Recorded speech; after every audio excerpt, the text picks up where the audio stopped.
sur cette question-là. Est-ce que le camp adverse, en l'occurrence l'APR, peut l'en empêcher? Parce qu'ils ont décidé tout récemment de vouloir empêcher le président de la République à vouloir dissoudre l'Assemblée. Est-ce qu'il pouvait le faire? Il peut le faire, mais il faudra attendre 2 ans pour le faire. Est-ce que le délai est passé? Je parle de l'opposition. Oui. Là, moi, je reviens encore sur la possible dissolution de l'Assemblée nationale par le président de la République. Oui. C'est possible, mais pour le faire, il faudra attendre 2 ans après l'installation des députés. 2 ans. Les 2 ans... 2 ans de mandat pour dissoudre l'Assemblée nationale. Mais les 2 ans se sont écoulés. Ils se sont écoulés. Oui. Si les 2 ans se sont écoulés, à tout moment, le président de la République pour dissoudre l'Assemblée nationale. Par contre, parlant maintenant de l'autre camp, le camp de la paix, Oui. qui ont toujours donc la majorité à l'Assemblée nationale. Ouais. L'autre risque, c'est de voir le président de la République, non pas le président, le Premier ministre, aller faire sa déclaration de politique générale. Et au final, une motion de censure déposée par la majorité. Oui. Pas de majorité. Ça serait une honte. Ah oui. Ça serait une honte. Il y a un risque. Il y a un risque. Il y a un risque le droit de veto. Ah oui. Dont détient la majorité, l'APR. Et là, ça risque de vouloir soulever la motion de censure. Et là, ça risque de... Et même s'il y a motion, le président a quand même la possibilité de nommer exactement les mêmes ministres dans son gouvernement, n'est-ce pas? Et dans ce cas-là, il va gouverner par loi organique, par ordonnance, pardonnez-moi.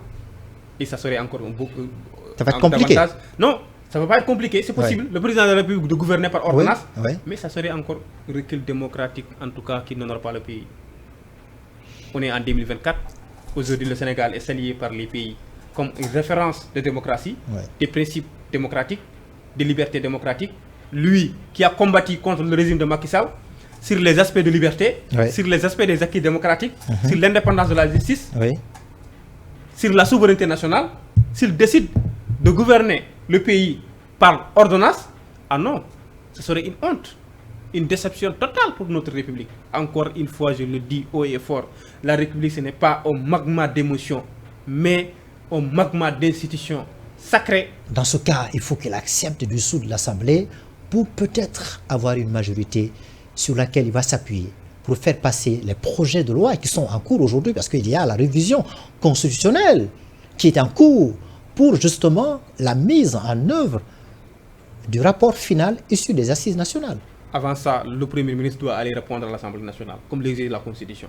Mais il va le faire bientôt, puisqu'il y a une remise à jour du règlement intérieur qui est en train de se faire. Finalement, l'APR a accepté le jeu. Absolument. Voilà. Donc on attend. Oui, par respect de nos acquis démocratiques. Alors, puisque aujourd'hui les militants et sympathisants, les PASTEF et même les militants de PDS ont décidé de voter pour le match de Diomaye, d'ailleurs c'est ce qui lui a permis d'être aujourd'hui à la tête de l'État. Absolument. Et les gens ont découvert le vrai visage d'Ousmane Sonko. Il a fait des sorties à l'université Cheikh Anta Diop. Il a fait des sorties au Théâtre National. Dans la foulée, il a invité Jean-Luc Mélenchon. Ils ont parlé même de cette question sensible, l'homosexualité. Est-ce que malgré tout ça, si le président se décide aujourd'hui, écoutez-moi très bien, de dissoudre l'Assemblée nationale, est-ce qu'il y a une forte chance qu'il ait une majorité à l'Assemblée? Est-ce que les électeurs, par les simples, vont vouloir voter pour lui, comme à l'élection présidentielle? En matière d'élection, c'est le peuple qui a le dernier mot. Ah oui? C'est une compétition électorale. Aujourd'hui, on peut dire qu'il n'y a aucune constitution, il n'y a aucune, pardonnez-moi, coalition qui est hégémonique à travers le territoire national. Ouais. Mais actuellement, à l'heure actuelle, si le président de la République parvient à dissoudre l'Assemblée nationale, chose que je ne cautionne pas, s'il le fait, c'est un enjeu important. Hein? C'est un enjeu important. Oui. Mais il y a des risques. Les risques, je vous dis le risque de ne pas avoir un budget à partir de l'année 2024. Il faudra attendre 3 mois, 4 mois encore pour avoir... Mais monsieur, cette majorité politique-là... Mais le pays doit fonctionner. Mais cette majorité-là, dont il a besoin absolument, une majorité absolue ou bien confortable à l'Assemblée pour pouvoir diriger le pays. Ah oui. Oui, il a besoin. Mais est-ce qu'il va en avoir? Mais les intérêts de la République doivent en prévoir. Non, mais est-ce que les électeurs sont prêts à voter pour lui? Parce que la jeunesse aujourd'hui, ils sont impatients. Là, je ne peux pas donner un sondage favorable à la coalition de Diomaye, mais c'est que sûr, ça sera des compétitions ouvertes. Ça sera une compétition ouverte, mais il est bien parti pour avoir une majorité à l'Assemblée nationale.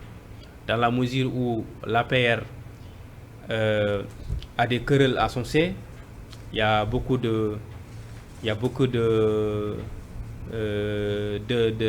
gens, des membres du parti de l'APR qui ont démissionné. Il y a aussi la question donc, de la fracture, du fractionnement. Du coup, ça sera compliqué pour l'APR de vouloir concurrencer avec la coalition Diomaye sur la question des sièges au niveau de l'Assemblée nationale. Mais là, je vois bien Diomaye partir pour avoir une majorité, je ne dirais pas une majorité écrasante, mais une majorité confortable à l'Assemblée nationale pour pouvoir bien gouverner et voilà, apporter des changements systémiques.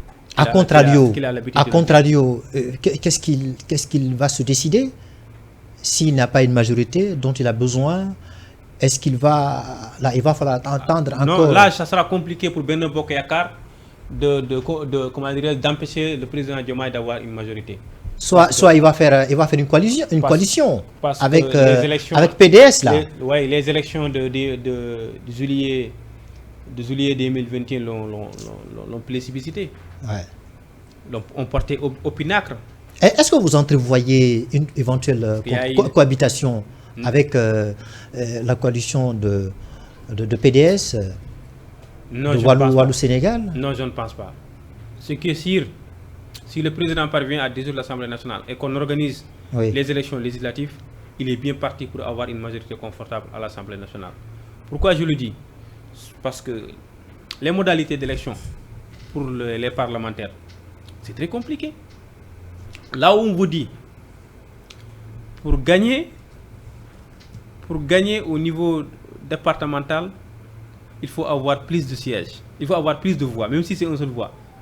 Moi, si c'est pour avoir 42 voix, moi j'ai 42 voix, c'est moi qui gagne le siège départemental. Est-ce qu'aujourd'hui, à l'heure actuelle, est-ce qu'aujourd'hui, la coalition Benno Bokk Yakaar est capable aujourd'hui de mobiliser ou bien de rafler tous les départements du Sénégal? Ça sera impossible. Dernièrement, c'était les élections présidentielles. Amadou Ba est arrivé en deuxième position avec 33%. Il a perdu Dakar, il a perdu Ziguinchor, il a perdu la région de Thiès, il a perdu la région de Diourbel. Même là où on pensait que Amadou Ba va gagner, il a perdu. Il a perdu Tambacounda, il a perdu Sédhiou, il a perdu Louga. Vous voyez?